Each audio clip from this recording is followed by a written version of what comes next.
Joined now by Andy Gresh here on the Patriot Wrap. All right, the Pats were 13.5-point favorites, but they still won a thrilling finish. More impressed with how they battled back, won the game-winning drive, or too close for comfort? Yeah, there was good and bad in this game, Yianni, and it all depends on how you want to look at it. I think from a coaching perspective, they'll note that these guys continued to battle. They never gave up. Offensively, they figured out a way to win the game, but yet there were too many self-inflicted wounds, too many penalties that turned into drive extenders.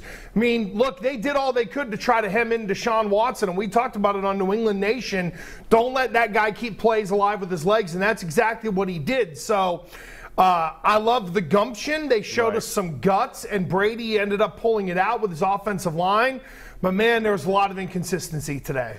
Offensively, we didn't know if Gronk and Amendola were going to play until today. Both had nice games. Cooks had his breakout performance, including the game-winning score, and Hogan with 2 touchdowns. So are we finally seeing in Week 3 this offense, with the running game not being great, come to life? Yeah, I think so, because what we're seeing is that Hogan in the slot, as he was last year, big chunk play guy, he was in the top 5 in the league in terms of yards per catch out of the slot last year. I think we're finally seeing them without Julian Edelman starting to settle in. Right. Having Amendola, I think, is a big part of it. You need that other wide receiver to be able to complement Gronk. And, you know, we've been waiting for them to unleash the running backs, and we still haven't seen that yet through the first 3 games, Yianni. So I think a lot of it is based on 87, and a lot of it is, okay, this is what we are now without Julian Edelman. Right. And I think everybody is starting to settle in. But if they don't protect Brady better, there's going to be moments this season where they're going to sputter the way they did in the second half today. So the protection of Brady, obviously Marcus Cannon out today. Nate Solder had kind of an Etsy-Ketsy day. Hey, look, that defensive line is going to give everybody trouble. Is it more of how good Houston's D-line is, or the Pats O-line not playing well? Look, there are some people you could take advantage of, but look, I think Joe Thuney is a great guard. They got him last year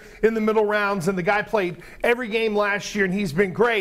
When that guy's got J.J. Watt, J.J. Watt's forking him in the backfield at Brady's feet, and he's just finding a way to hang in there, to me that's great battle level. And when you line Watt over a guard and then you bring Merciless on the same side, you're guaranteeing one-on-one matchups. There are not a lot of teams who have the ability to rush the passer, Yianni, let alone with 6'6", 290-pound J.J. Watt and a 6'4", 200 and I'll go easily 75-pound Jadeveon Clowney. It's more the Whitney Merciless type guys. But yes, Houston's defensive line is really good. They're going to give everybody fits, and I think it was as much or more of a product of how great they are than, gee, the Patriots O-line's garbage. Tom Brady, 40 years old, 5 touchdowns, 300-plus yards. At 40, you could argue Week 3, he's the league MVP. Are you surprised that he's played so well? No. I mean, it's who he is. And he puts so much into being pliable, upright, healthy, that you would expect these kinds of performances. The biggest thing Tom Brady's had going for him over the course of his career, Yianni, is this upstairs. He might as well be Tom the Brain Brady. Bobby Heenan's a legitimate son, because he thinks the game and he sees it before anybody else.